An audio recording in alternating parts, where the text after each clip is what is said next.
வணக்கம். இது தமிழும் சீதாவும். இன்றைக்கி நம்ம பார்க்க போகிறது 10th ஸ்டாண்டர்டில் இருக்க பொது. பொது அப்படிங்கிறப்ப இதில் காமனாக நம்ம சின்ன வயசுலேருந்து பார்த்துக்கிட்டு வந்தது தான். அதை ஒரு தடவை இப்போ ஜஸ்ட் கோத்ரூ பண்ணிட்டு போயிடலாம். இரு திணைகள் நம்மளுக்கு தெரியும். உயர்திணை, அக்ரிணை. ஆறறிவுரிய மக்கள் உயர்திணை என்றும் மற்ற உயிரினங்களை அக்ரிணை அப்படின்னு சொல்கிறோம். ஐம்பாலில் நம்மளுக்கு 2 பகுப்பாக இருக்குது. ஒன்று ஆண்பால், பெண்பால், பலர்பால். இதை உயர்திணையாகவும், ஒன்றன்பால், பலவின்பால். இதை 2 பிரிவுகளாக நம்ம இப்படி பிரிச்சிருக்கோம். ஸோ இந்த உயர்திணைக்குரிய பால் பகுப்புகளில் ஆண்பால், பெண்பால், பலர்பால், அதாவது வீரன், அண்ணன், மருதன் அப்படிங்கிறது ஆண்பாலாகவும், கண்ணகி, தழைவி அப்படிங்கிறது பெண்பாலாகவும், பெண்கள், ஆண்கள் அப்படிங்கிறப்ப பலர்பாலாகவும் கருதப்படுது. ஸோ இந்த அக்ரிணைக்குரிய பால் பகுப்புகளாக ஒன்றனை குறிப்பது ஒன்றன்பால், பலவற்றை குறிப்பது பலவின்பால். யானை, புறா, அது பசுக்கள், மலைகள் அப்படிங்கிறப்ப பலவற்றை குறிக்கிறது. அடுத்து இதில் பார்க்க வேண்டியதில் மூவிடம் தான். அதாவது தன்மை, முன்னிலை, படர்க்கை. இந்த தன்மை பெயர்கள் என்ன, தன்மை வினைகள் என்ன அப்படிங்கிறதான். இப்போ நான், யான் அப்படின்னா அது பெயர்களில் வரும். அதே வந்தேன், வந்தோம் அப்படின்னா அது வினைகளில் வரும். சரிங்களா? முன்னிலையும் அதே மாதிரி தான். நீ, நீர் அப்படின்னு சொல்கிறோம் இல்லையா? ஃபஸ்ட் பர்சன், செகண்ட் பர்சன் சொல்கிறோம் இல்லையா? ஃபஸ்ட் பர்சன் நான், செகண்ட் பர்சன் நீ அப்படின்னு சொல்கிறப்ப தேர்ட் பர்சன் அவன், அவள்கள் அப்படின்னு சொல்கிறோம் இல்லையா? சின்ன வயசுலேருந்தே பார்த்துருக்கிறதா. அதில் பெயர்களாக வரும்பொழுது என்னது, வினைகளாக வரும்போது என்ன தான். சரிங்களா? நடந்தாய், வந்தீர், சென்றீர்கள்னால் முன்னிலை வினைகள். அதேமாரி படற்கையில் தான் அவன், அவள், அவர், அது அதெல்லாம். அதே மாதிரி படற்கை வினைகளில் வந்தான், சென்றான், படித்தனர், பேசினார். சரிங்களா? இது நம்ம சின்ன வயசுலேருந்து பார்த்த ஒரு விஷயம்தான். இப்போ பார்க்கறது வழு, வழாநிலை, வழு அமைதி. அதாவது வழு அப்படிங்கிறது குற்றம், வளாநிலை அப்படிங்கிறது இலக்கண முறையோடு இருக்கும். ஆனால் பிழை இல்லாமல் பேசுறது, எழுதுறது தான் வளாநிலை. சரிங்களா? இலக்கண முறையுடன், அதாவது இதுதான் இப்படி தான் எழுதணும் அப்படிங்கிறது இலக்கண முறையோடு எழுதுறதும் பேசுகிறதும் வளாநிலை. இலக்கண முறை இல்லாமல் பேசுகிறதும் எழுதுவதும் தான் வலு.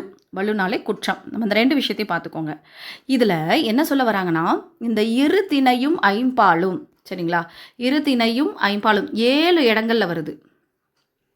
7 தொடர்களில் இலக்கண பிழைகளுடன் வந்தால் அவை வலு எனப்படும். என்னென்னு பாருங்கள். 2 திணை, ஐம்பால், மூவிடம், காலம், வினா, விடை. சரிங்களா? இந்த மாதிரி 7 தொடர்களில் இலக்கண பிழைகளுடன் வந்தால் அவை வலு எனப்படும். இதுதான் நீங்கள் இங்கே பார்க்க வேண்டிய விஷயம். என்னென்ன அப்படின்னு கேட்கலாம். அடுத்து அவ்வாறு பிழைகள் இல்லாது இருப்பின் அவை வளாநிலை. நான் ஏற்கனவே சொன்னதான். வலுங்கிறது குற்றம், வளாங்கிறது குற்றம் இல்லாமல் பிழை இல்லாமல் இருக்கிறது. சரிங்களா? இந்த 2 வித்தியாசத்தை தெரிஞ்சுக்கோங்க. இந்த 7 நிலைகளும் எந்தெந்த இடங்கள் தான் நீங்கள் இப்போ பார்க்க போகிறீங்க. திணை, செலியன் வந்தது. சரியா? ஏன்னா வந்தான்னு எழுதணும், அங்கே வந்ததுன்னு எழுதக்கூடாது இல்லையா? அதுதான். சரிங்களா? அடுத்து அதே பார்த்தீங்கன்னா செலியன் வந்தான், அது கரெக்டான சொற்கள், அதுதான். அதே மாதிரி பார்த்தீங்கன்னா கண்ணகி உண்டான், உண்டான் எழுதக்கூடாது, உண்டாள் எழுதணும். சரிங்களா? நீ வந்தேன் எழுதக்கூடாது, வந்தாய். அப்போ இடத்துல ஏற்படுற வலு. அதே காலத்தில் ஏற்படுற வலு அப்படின்னு பார்த்தீங்கன்னா நேற்று வருவான்னு எழுதக்கூடாது, வந்தான் தான் எழுதணும். சரிங்களா? அடுத்து வினா. ஒரு விரலை காட்டி சிறியதா பெரியதா அப்படின்னு கேட்கும் பொழுது இரு விரல்களை காட்டி எது சிறியது எது பெரியது என்று கேட்குறோம்.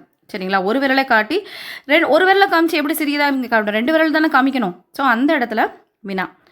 விடை அப்படின்னு பார்க்கும்போது கண்ணன் எங்கே இருக்கிறார் என்ற வினாவிற்கு கண்ணாடி பைக்குள் இருக்கிறது என்ற விடை அளிக்கிறது. சரிங்களா? கண்ணன் எங்கே இருக்கிறார் என்ற வினாவிற்கு கண்ணன் வீட்டுக்குள்ளே இருக்கான்னு தானே சொல்லணும். ஸோ அப்போ விடை தவறாக இருக்குது. சரிங்களா? இது நம்மளுக்கு தெரிஞ்ச விஷயம் தான், இருந்தாலும் நம்ம பார்த்துக்கிட்டு இருக்கோம். அடுத்து மரபு.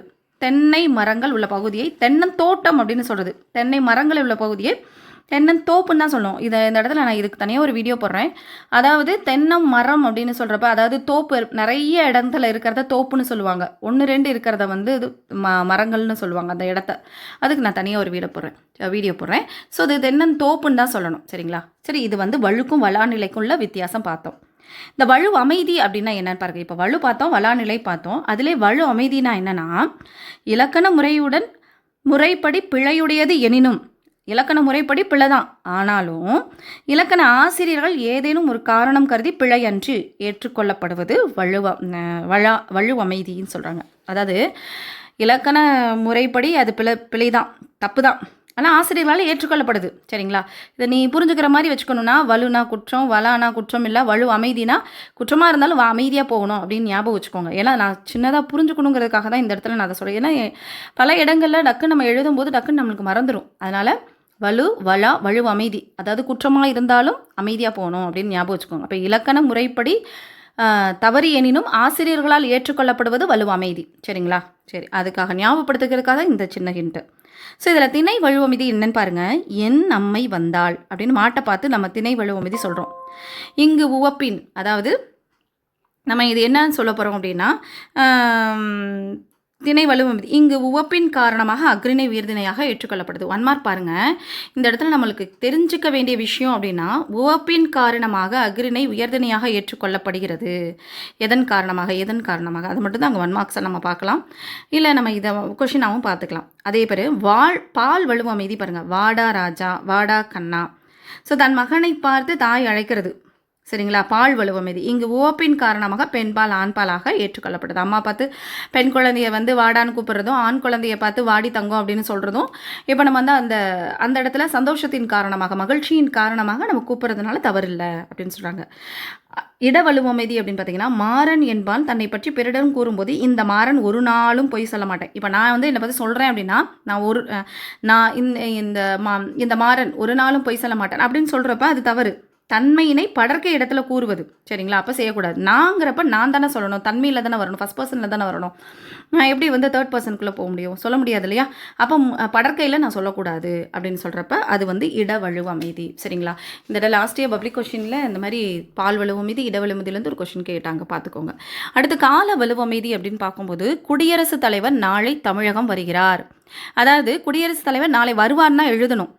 அவ்வாறு அமையலைன்னா நாம் பிழையாக கருது கிடையாது. ஏன்னா அவர் வருவது உறுதித்தன்மையை நோக்கி கால வலுவமைதியாக ஏற்றுக்கொள்ளப்படுகிறது. சரிங்களா? அப்போ இந்த இடத்துல பார்த்துக்கோங்க. அதாவது நிறைய இடங்கள் நான் சொல்கிற ஒரே விஷயம், இலக்கண முறைப்படி தவறாக இருந்தாலும் ஆசிரியர்களால் ஏற்றுக்கொள்ளப்படுவதான் வலுவமைதி. அந்த டைப்ஸில் தான் இப்போ வலுவமைதியை பார்க்குறோம். அடுத்து மரபு வலுவமைதி, அதாவது கத்தும் குயிலோசை சற்றே காதில் படவேணும். பாரதியாருடைய பாடல். கத்தும் குயிலோசை, குயில் கத்தாது, கூவதான் செய்யும். சரிங்களா? அது அப்போ மரபு பிழை. சரிங்களா? சற்றே காதில் பாட வேண்டும். அப்போ குயில் கத்தும் அப்படிங்கிறது மரபு வலுவமைதி. இங்கே கவிதையில் இடம்பெறுவதற்காக எழுதியிருக்காங்க. அப்போ இது தவறு கிடையாது. அப்போ இது மரபு வலுவமைதி. ஸோ வலுவமைதி இது மூணுத்துக்குள்ளே இருக்க வித்தியாசம் பார்த்துக்கிட்டிங்கன்னா கண்டிப்பாக ஏதாவது ஒரு கொஷினில் நிச்சயமாக கவர்மெண்ட் கொஷினில் நிச்சயமாக இதிலேருந்து ஒரு கொஷின் வரதுக்கு நிறைய வாய்ப்புகள் இருக்குது. நன்றி.